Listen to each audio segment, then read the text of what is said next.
বাংলাদেশের যে family planning concept এটা হচ্ছে যে মানুষ কোন ধরনের কন্ট্রাসেপটিভ মেথড ব্যবহার করবে এবং কত বছর গ্যাপে তারা বেবি নিবে, কয়টা বেবি তারা নিবে, এটাই এই পর্যন্ত মূলত সীমাবদ্ধ। কিন্তু আমার কাছে ফ্যামিলি প্ল্যানিংটা একটু ভিন্ন মনে হয়। ফ্যামিলি প্ল্যানিংটা আসলে এরকম হওয়া উচিত যে একজন বাবা মা মানে একজন হাজব্যান্ড ওয়াইফ সে তার বেবিটা কনসিভ করার আগে তার একটা প্ল্যান থাকবে যে আমরা বেবি নিতে চাচ্ছি। তাদের একটা শারীরিক, মানসিক, অর্থনৈতিক, সামাজিক প্রস্তুতি থাকবে যে তারা বেবি নিতে চাচ্ছে। অ্যান্ড তারপরে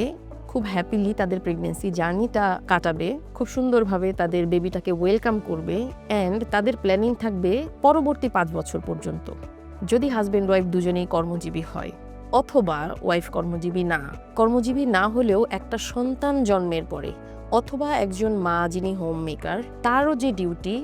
সে আমার মতে সে তো অনেক বড় একজন কর্মজীবী মহিলা থাকে। তো তার এই যে ওয়ার্ক লাইফ ব্যালেন্স, আমরা শুধু বাইরে কর্পোরেট জব করলে অথবা কোনো প্রতিষ্ঠানে জব করলে ওইটাকে আমরা মনে করি যে ওয়ার্ক লাইফ ব্যালেন্সের দরকার আছে, কিন্তু একটা বেবিকে ওয়েলকাম করার পরে একজন মায়ের জীবনে সবচাইতে বেশি প্রয়োজন এই ওয়ার্ক লাইফ ব্যালেন্স, এবং এটার জন্য সবচাইতে বেশি দরকার এই ফ্যামিলি প্ল্যানিং, মা এবং বাবা দুজনের জন্যই। তাহলে আমাদের এমন কোনো প্ল্যান থাকে না যে আমাদের বেবি হওয়ার পরে আগামী 5 বছর আমরা এই বেবিকে লালন পালন কিভাবে করব, আমার ফ্যামিলির কোন সদস্য আমাকে সাপোর্ট দিবে, আমার হাজব্যান্ড আমাকে কতটুকু সাপোর্ট দেবে। একজন ওয়াইফ তার ওয়ার্ক লাইফে সে যদি চাকরিজীবী হয় তাহলে তার ওই জায়গাটা, এই ম্যাটারনিটি লিভ, তারপরে চাকরিতে জয়েন করা, এগুলো সে কিভাবে ম্যানেজ করবে। মোটামুটি বেবি কনসিভ করার আগে থেকে শুরু করে এই বেবি স্কুল গোয়িং হওয়া পর্যন্ত তার পুরো সাপোর্ট সিস্টেম, বেবিকে লালন পালন করা থেকে শুরু করে তার অর্থনৈতিক প্ল্যানিং, এই সমস্ত কিছু ইনক্লুড করে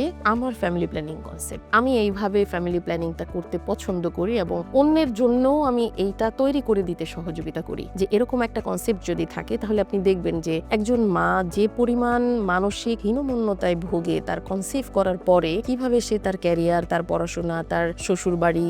ফ্যামিলি বা আদার থিংস এবং এই বেবিকে ম্যানেজ করা, সারা দিন রাত পরিশ্রম, রাতে ঘুমাতে পারেন না, দিনে রেস্ট পান না, এই যে বিষয়গুলো একটা মা কি অমানবিক কষ্টের মধ্য দিয়ে যান, এটা শুধু আরেকজন মায়ের পক্ষে ফিল করা সম্ভব। তো এখানে হাজবেন্ডের সাপোর্ট দরকার, অন্যান্য ফ্যামিলি মেম্বারদের সাপোর্ট দরকার, এবং ফ্যামিলিতে যদি আগে থেকেই প্ল্যান না থাকে তাহলে তাদের যে মানসিক প্রস্তুতি সেটা আসলে থাকে না, যার কারণে এই সাপোর্টটা দিতে পারে না। অথচ কনসিভ করার আগেই যদি এরকম কোনো প্ল্যানিং হয়, তাদের বাবা মায়ের সাথে, ভাই বোনের সাথে বা সাপোর্টিভ মেম্বার কারা থাকবে তাদের সাথে, এবং পুরো জার্নিটা আপনি একটু, যদি আমি বলবো যে একটু ইমাজিন করে দেখেন যে একটা ফ্যামিলি মিটিং যেখানে সবাই কথা বলছে যে আমরা বেবিটাকে ওয়েলকাম করব, অ্যান্ড দেন বেবিটা কিভাবে গ্রো আপ হবে, আমরা এই দায়িত্বগুলো পালন করব, আমাদের অর্থনৈতিক সাপোর্ট সিস্টেম এরকম থাকবে, মা এইভাবে কাজগুলোকে ম্যানেজ করবেন, এতটুকু সময় মাকে বেবিটার বাবা অথবা অন্যান্য মেম্বাররা সাপোর্ট দেবে, এইভাবে বাচ্চাটাকে আমরা বড় করে তুলবো। যদি এরকম টোটাল আপনি একটু মানে কল্পনা করতেই তো ভাল লাগে বিষয়টা, কত